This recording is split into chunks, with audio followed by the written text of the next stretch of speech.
Folketinget har vedtaget nye regler om valg af tv- og internetpakker til almene boligorganisationer.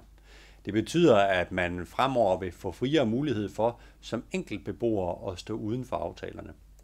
Man skal dog være opmærksom på, at for de aftaler, som allerede er indgået og som løber en fast periode, så er der ikke mulighed for at træde ud.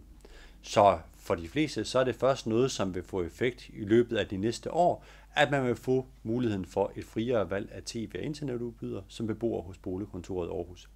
Vi vil løbende holde jer orienteret på Boligkontoret Aarhus' hjemmeside, og I vil også kunne følge med på de enkelte afdelingers afdelingsmøder, hvor der selvfølgelig vil komme ny information om tv-pakkerne. Organisationsbestyrelsen har udpeget fællesskab som et af de områder, som vi skal have særlig fokus på i Boligkontoret Aarhus.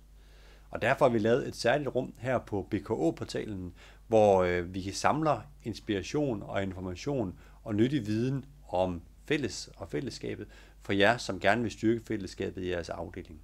Man kan også finde fællesstafetten, hvor afdelinger fortæller om, hvordan man arbejder med fælles, og giver stafetten videre til andre afdelinger, for at vi kan dele viden og inspiration om, hvordan vi gør fællesskabet endnu stærkere i Boligkontoret Aarhus. Som noget nyt har vi udsendt en flytterapport til afdelingsbestyrelserne, og det er planen, at vi vil gøre det cirka en gang om året, for at give jer et mere strategisk overblik over, hvad der egentlig sker med flytningerne i jeres afdeling.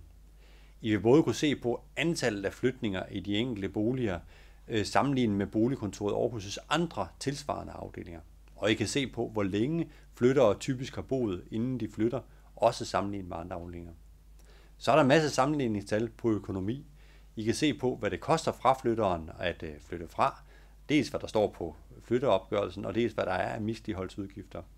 Og I kan også se på afdelingens udgifter, altså hvad koster det afdelingen for hver af de flytninger, der har været i afdelingen, sammenlignet med Boligkontoret Aarhus' tilsvarende afdelinger. Og for de af afdelingerne, som har arbejdet med elektronisk syn længst, begynder der nu også at være fornuftige tal på, hvad det er for nogle håndværksopgaver, som faktisk koster afdelingens penge ved en fraflytning. Der kan I se, hvor I ligger højere og lavere end andre afdelinger, og det kan måske inspirere til en snak om, hvad det er for en istandsættelsesniveau, I gerne vil have i jeres afdeling. Så forhåbentlig er det her et værktøj til, at I kan arbejde mere politisk og strategisk med fraflytningerne, end I har kunnet hidtil.